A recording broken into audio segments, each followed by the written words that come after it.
दोस्तों, आज बहुत से लोग परमेश्वर से यह कहते हुए पाए जाते हैं कि परमेश्वर अपना न्याय प्रकट करे, मसीह का आगमन शीघ्र हो जाए। पर क्या वे लोग ये जानते हैं कि मसीह के आगमन से किन लोगों को लाभ होगा? दोस्तों, आइए इस अध्ययन के द्वारा से इस बात को जानिए कि परमेश्वर इनके द्वारा आपसे क्या कहना चाहता है।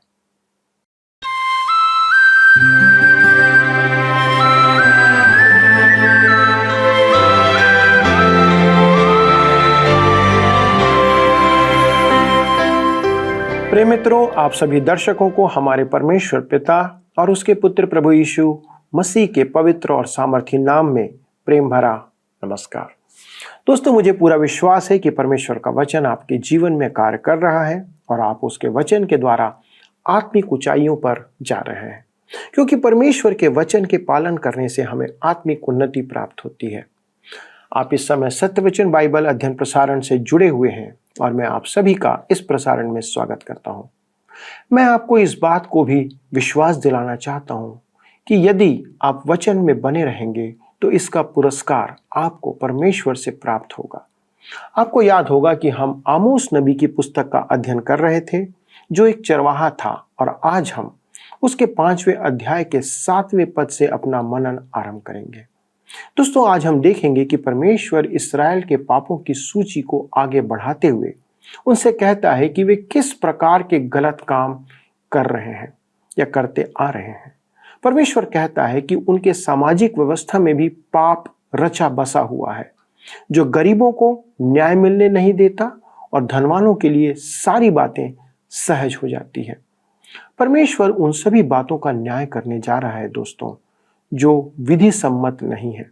दोस्तों, हमारी आज की व्यवस्था में भी हम इन बातों का समावेश देख सकते हैं जो परमेश्वर की नजरों में पाप है।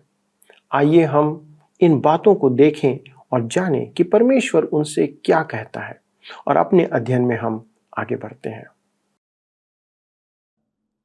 मित्रों, आज हम अपने अध्ययन को आमोस नबी की पुस्तक उसके 5 अध्याय के 7 पद से अध्ययन को आरंभ करेंगे, जिसका विषय है इस्राएल भविष्य में अधर्म के लिए दंडित किया जाएगा। हमने पिछले अध्ययन में देखा था कि परमेश्वर संसार के सभी मनुष्यों को अपनी महिमा के लिए बुला रहा है। जो आएंगे वे जीवन पाएंगे, नहीं तो उन्हें उसके न्याय और दंड का सामना करना होगा। मैं यह नहीं कह रहा कि प्रभु यीशु में विश्वास करना आवश्यक नहीं है। उद्धार पाने के लिए तो प्रभु यीशु में विश्वास करना ही होगा। मेरे प्रियो, मैं जो कहना चाहता हूं वह यह है कि यदि आप प्रभु यीशु का अंगीकार करके बाहर सुसमाचार विरोधी जीवन जी रहे हैं, तो इसके लिए एक ही शब्द कहा जा सकता है जिसका प्रभु यीशु ने सबसे अधिक उपयोग किया था, ढोंगी।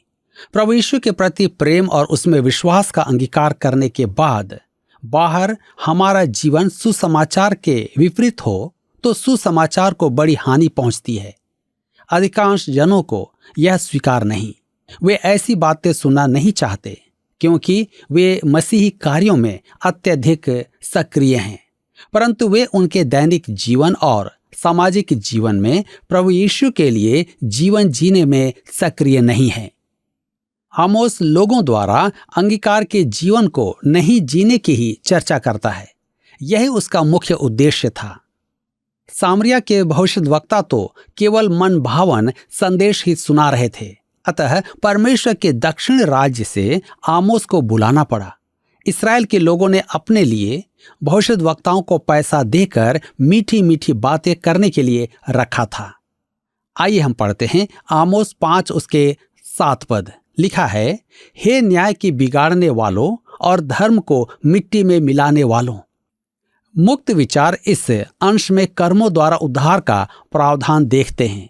दुर्भाग्य से उसने आमोस की पूर्व पुस्तक का अध्ययन नहीं किया होगा। इस्राएली परमेश्वर की व्यवस्था के अनुसार आराधना तो करते थे, कैसे बलि चढ़ाना, विधियों का पालन करना, परंतु आधा आचरण उनके कार्यों के अनुसार नहीं था। वर्षों पूर्व जी कैम्बल मॉर्गन ने कहा था कि वे अलौकिक मनुष्य द्वारा की गई ईश निंदा से अधिक धर्मी या विश्वासी जन द्वारा की गई ईश निंदा पर अधिक खेदित होते हैं। अधिकांश विश्वासियों का विचार है कि कलीसिया के नाना प्रकार के अनुष्ठानों को पूरा करना पवित्रता है, परंतु वह यह है कि आराधनालय में वह काम करना जो कलीसिया का अनुष्ठान नहीं है, वह ईश निंदा है। मेरे प्रियो, मेरे विचार में खतरे की बात तो यह है कि कोई आराधना में स्तुति गान करे और बाहर उसका जीवन विश्वास योग्य हो, अन्याय से पूर्ण हो, धार्मिकता से रहित हो, तो परमेश्वर उसे अस्वीकार करता है, क्योंकि ऐसा जीवन सांसारिक ईश निंदा है। परमेश्वर इस्राएलियों के जीवन में इसी बात से अप्रसन्न था। मैं एक ऐसे मनुष्य को जानता हूं जो कलीसिया के प्रत्येक कार्य में बहुत सक्रिय था, परंतु विवाह होने के बाद भी वह गायन मंडली की एक युवती के साथ प्रेम संबंध में बना रहा था। कुछ समय तो वह कलीसिया से बाहर रहा, परंतु वह फिर सक्रिय कलीसिया क्रियाकलाप में भाग लेना चाहता था।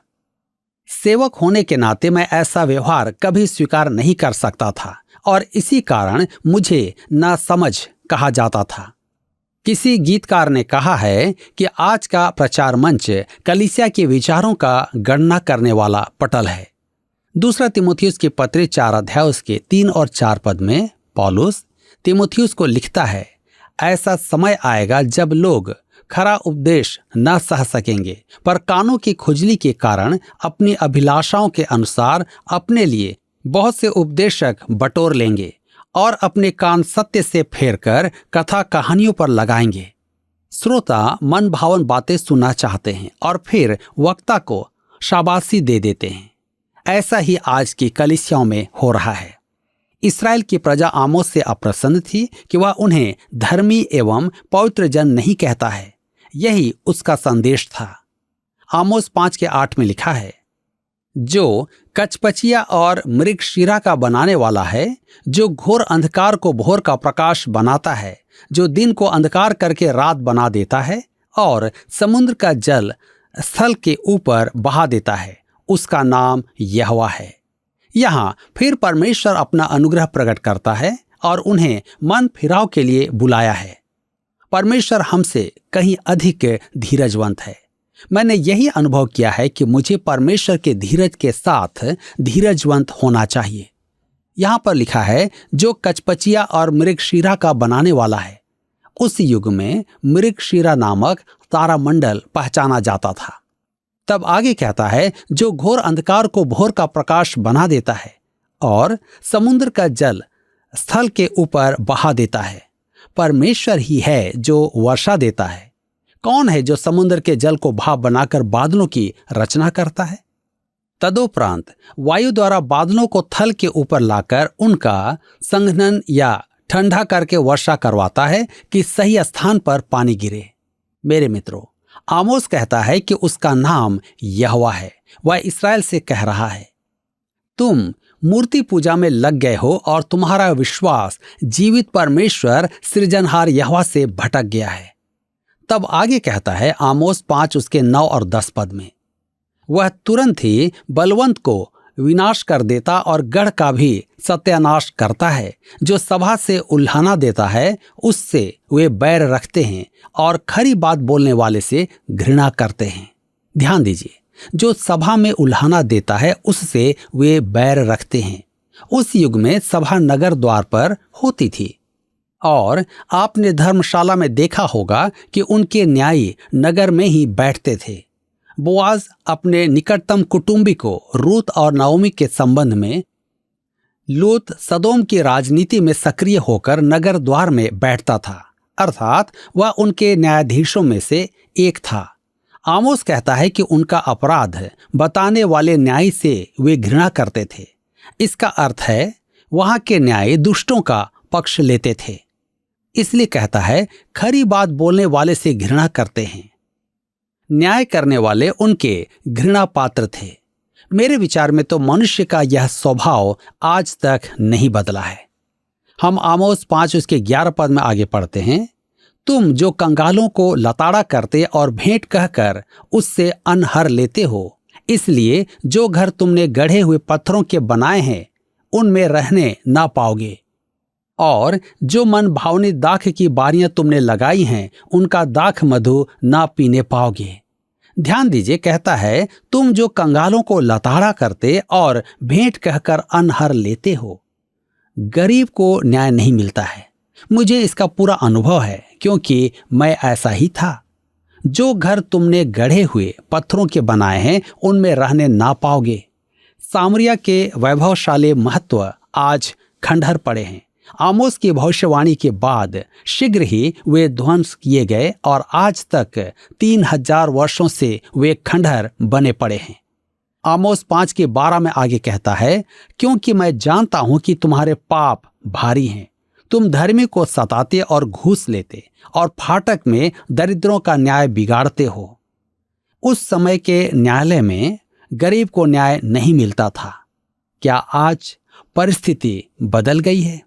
आज मृत्युदंड को समाप्त करने की मांग का मुख्य कारण है कि धनवान को फांसी पर लटकाना ना पड़े।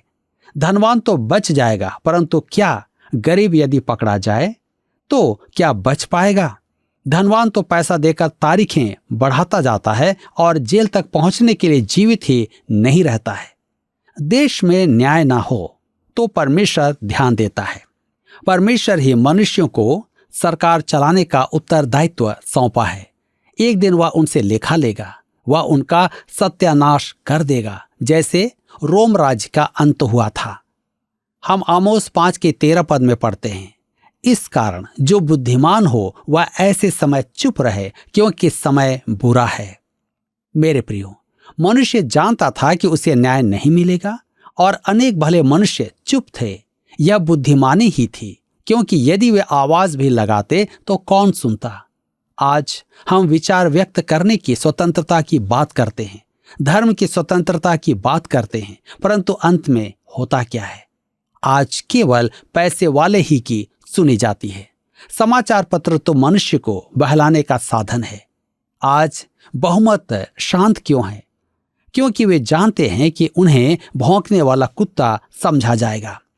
आज का युग आमोस के युग के इस्राएल से अलग नहीं है। आमोस 5:14 में आगे लिखा है, हे लोगों, बुराई को नहीं भलाई को ढूंढो, ताकि तुम जीवित रहो और तुम्हारा यह कहना सच ठहरे कि सेनाओं का परमेश्वर यहोवा तुम्हारे संग है। परमेश्वर फिर इस्राएल को मन फिराव के लिए पुकारता है। आमोस 5:15 में लिखा है, बुराई से बैर और भलाई से प्रीति रखो और फाटक में न्याय को स्थिर करो। क्या जाने सेनाओं का परमेश्वर यहोवा यूसुफ से बचे हुओं पर अनुग्रह करे। आज धनवान कुछ भी कर सकता है। सत्य का समर्थक गरीब सुनवाई का अवसर ही नहीं पाता है। परमेश्वर कहता है, बुराई से बैर और भलाई से प्रीति रखो और फाटक में न्याय को स्थिर रखो। क्या जाने सेनाओं का परमेश्वर यहोवा यूसुफ के बचे हुओं पर अनुग्रह करे। आमोस के कहने का अर्थ है, संभावना बहुत कम है, परंतु आशा फिर भी है। अब आमोस आने वाले दंड की चर्चा करता है, यहोवा का दिन। आइए हम पढ़ें आमोस 5:16 और 17 पद। इस कारण सेनाओं का परमेश्वर प्रभु यहोवा यूं कहता है, अब चौकों में रोना पीटना होगा और सब सड़कों में लोग हाय हाय करेंगे।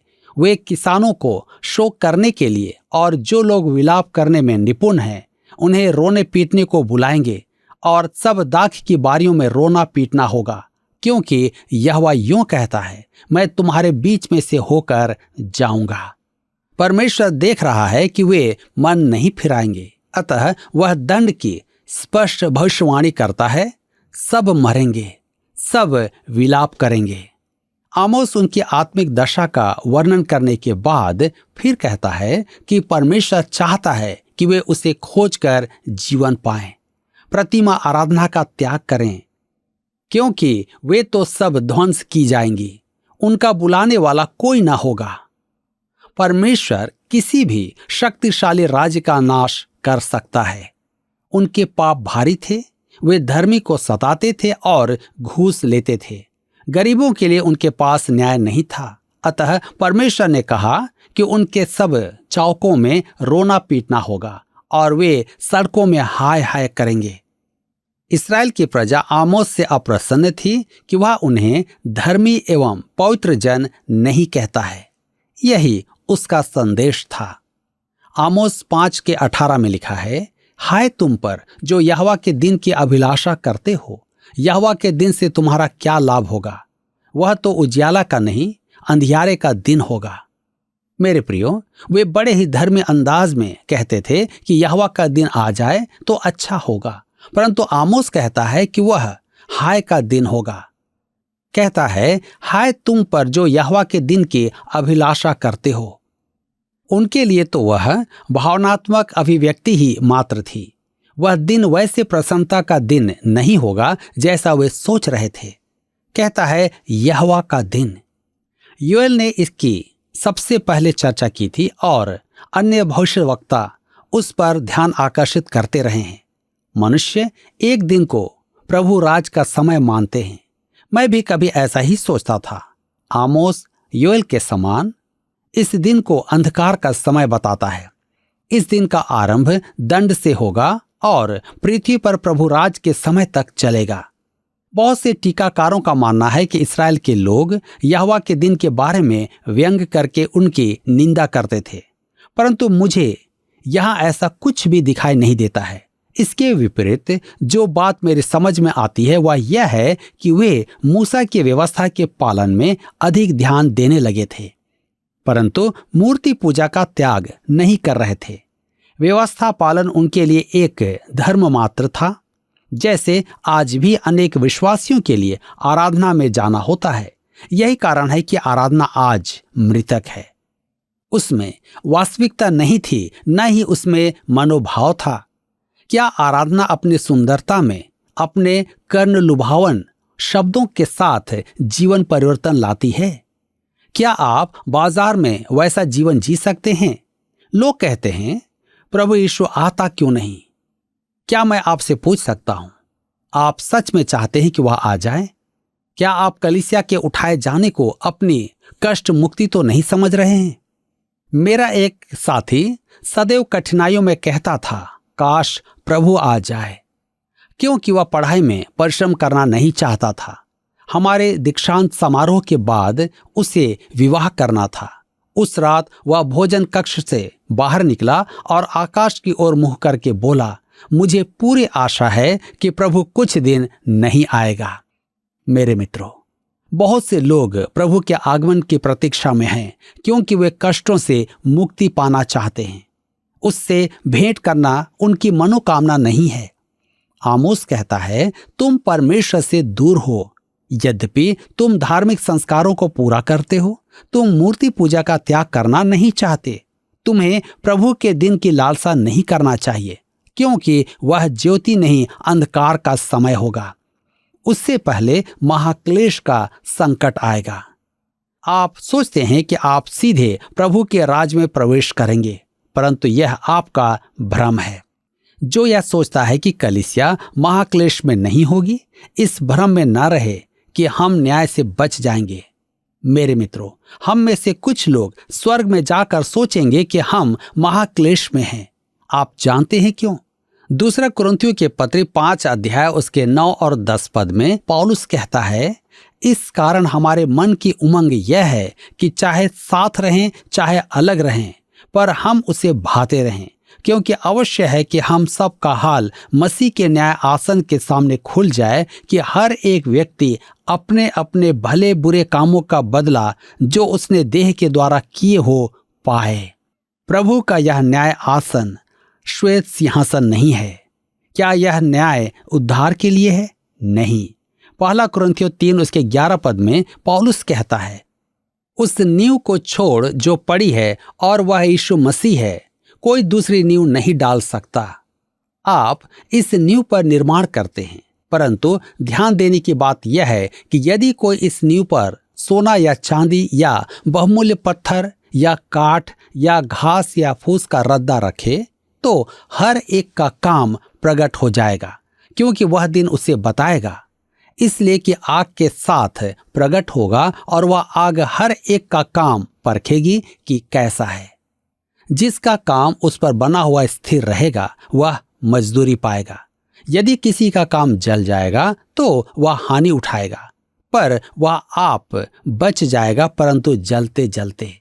यही कारण है कि मैं कहता हूं कि अनेक उद्धार प्राप्त विश्वासी स्वर्ग पहुंचने पर धुएं की गंध से भरे हुए होंगे, क्योंकि उन्होंने इस पृथ्वी पर शारीरिक काम किए हैं जो व्यक्तिगत लाभ के थे। मैं स्पष्ट कहना चाहता हूं, मेरा भविष्य क्या होगा।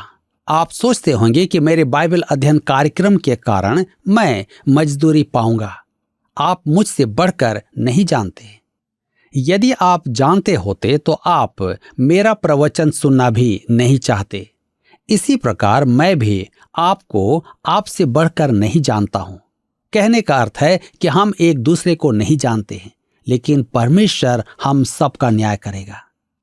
आज की इस अध्ययन दोस्तों, आज के अध्ययन में एक बात जो हमें चौंकाने वाली है वो यह है कि परमेश्वर यहोवा कहता है कि तुम जो यहोवा के दिन की अभिलाषा करते हो उससे तुम्हें क्या लाभ होगा, वरन हानि ही होगी। दोस्तों, आज अनेक विश्वासी और कलीसिया के सदस्य जो परमेश्वर की आज्ञा के केंद्र में जीवन जी नहीं रहे हैं, यदि वे कहते हैं कि परमेश्वर का दिन आ जाए तो उनके लिए तो वह हानि का ही दिन होगा, क्योंकि उस दिन वचन के जानने वालों के लिए न्याय प्रकट किया जाएगा। यह होगा मसीह के आगमन का दिन, जिस दिन मसीह का आगमन बादलों पर होगा। उस दिन केवल वे जो मसीह के आदर्शों पर चलते आ रहे हैं उन्हें वह अपने साथ बादलों पर उठा लेगा, पर बाकी सभी महाक्लेश के समय के लिए इस संसार में छोड़ दिए जाएंगे। जो छोड़ दिए जाएंगे उनमें अविश्वासी और वे भी होंगे जो मसीही कहलाते हैं पर हैं नहीं। इस संसार में वे रह जाएंगे। तब संसार में महाक्लेश का आरंभ होगा, जैसा हम प्रकाशित वाक्य की पुस्तक में पढ़ते हैं। दोस्तों, हमने देखा और सुना है कि परमेश्वर कलीसिया को महाक्लेश के समय इस पृथ्वी पर रहने नहीं देगा, क्योंकि यह संसार के लोगों के लिए परमेश्वर के दंड का समय होगा। दोस्तों, सबसे दुख की बात तो उन सदस्यों के लिए होगी जो भ्रम में जीवन जी रहे हैं कि वे मसीह में हैं, पर उस समय अचानक ही उन्हें पता चलेगा कि वे केवल नाम मात्र के मसीह थे। वास्तव में तो मसीह उन्हें जानता ही नहीं था, या दूसरे शब्दों में उनका मसीह यीशु से कोई संबंध था ही नहीं। इसलिए वचन कहता है, अपने आप को जांचो कि तुम मसीह में हो कि नहीं। मित्रों, यदि हम मसीह से दूर हैं, यदि हमने आज तक मसीह यीशु को अपना व्यक्तिगत उद्धारकर्ता स्वीकार नहीं किया है, तो आज हमारे लिए नींद से जाग उठने का समय है। दोस्तों, शायद यह बहुत कठोर वाक्य है, पर वचन के आधार पर सत्य है। आइए हम अपनी वास्तविक दशा पर विचार करें और परमेश्वर से प्रार्थना करें। आइए विनती करें। परमेश्वर पिता, हम आपको धन्यवाद देते हैं आज के इस अध्ययन के लिए, जिसके द्वारा प्रभु आपने हमें एक दोराहे पर लाकर खड़ा किया। प्रभु, आपका वचन हमें इस बात को प्रकट करता है कि आज हम कहाँ हैं। प्रभु, अनुग्रह करें कि हम आपके वचन के आधार पर अपने आप को जांचें कि आज हम हैं कहाँ। क्या हम आपके वचन में हैं, आपके साथ चल रहे हैं, या हम एक भ्रम में जीवन जी रहे हैं। पिता, कितने ऐसे लोग हैं, कितने ऐसे दर्शक हैं जो वचन को सुनते तो हैं, परंतु उनका आपके साथ कोई संबंध नहीं है। उन्होंने अब तक प्रभु यीशु क्रिस्त को अपना उद्धारकर्ता स्वीकार नहीं किया है। उनके साथ आपका कोई संबंध अब तक नहीं बना है। प्रभु, हमारी विनती है कि आज हमारे दर्शकों के जीवन में आप कार्य करें, अनुग्रह करें पिता, कि वे इस बात की सत्यता को समझें और आपके पास, आपके निकटता में आकर पापों की क्षमा प्राप्त करें। प्रभु, दया करें कि हमारे ये सारे लोग जो इस वचन को सुन रहे हैं वो आप में सुरक्षित किए जाएं, पापों की क्षमा प्राप्त करें। धन्यवाद के साथ पिता, विनती को प्रभु यीशु क्रिस्त के नाम से मांगते हैं, आमीन। प्रिय मित्रों, क्या आपने आज कोई नई बात सीखा, या कोई ऐसी बात थी जिसने आपको अंदर तक झंझोड़ दिया? यदि आप इन बातों के विषय में और कुछ जानना चाहते हैं, हमारे साथ साझा करना चाहते हैं, तो प्लीज़ फ़ोन, SMS या पत्र का उपयोग करें। अगले प्रसारण पर हम इस अध्ययन को आगे बढ़ाएंगे और बहुत सी रोचक बातों को आपके सामने प्रकट करेंगे। तब तक परमेश्वर के अनुग्रह में बने रहें, वचन पर चलते रहें और अपने उद्धार के प्रति अपने आप को जांचते रहें। प्रभु आपको आशीष दे। आइए अब हम प्रश्न को देखें। पिछले प्रश्न का उत्तर है सी, बेरशेबा। बेरशेबा वह प्रसिद्ध स्थान है जहां अब्राहम ने अबीमेलेक से वाचा बांधी थी और परमेश्वर का नाम पुकारा था। आज के अध्ययन पर आधारित प्रश्न है, यहोवा के दिन की चर्चा सबसे पहले किस नबी ने किया था? ए आमोस, बी योएल, सी यशाया, डी होशे। मित्रों, इस प्रश्न का उत्तर हमें कल सुबह 6 बजे से पहले विकल्प ए, बी, सी या डी के साथ अपना नाम, पता, स्थान के साथ 9651433397 पर SMS या WhatsApp करें। क्या आपको यह कार्यक्रम पसंद आया? अभी हमें एक मिस कॉल करें और आप अगले विजेता हो सकते हैं।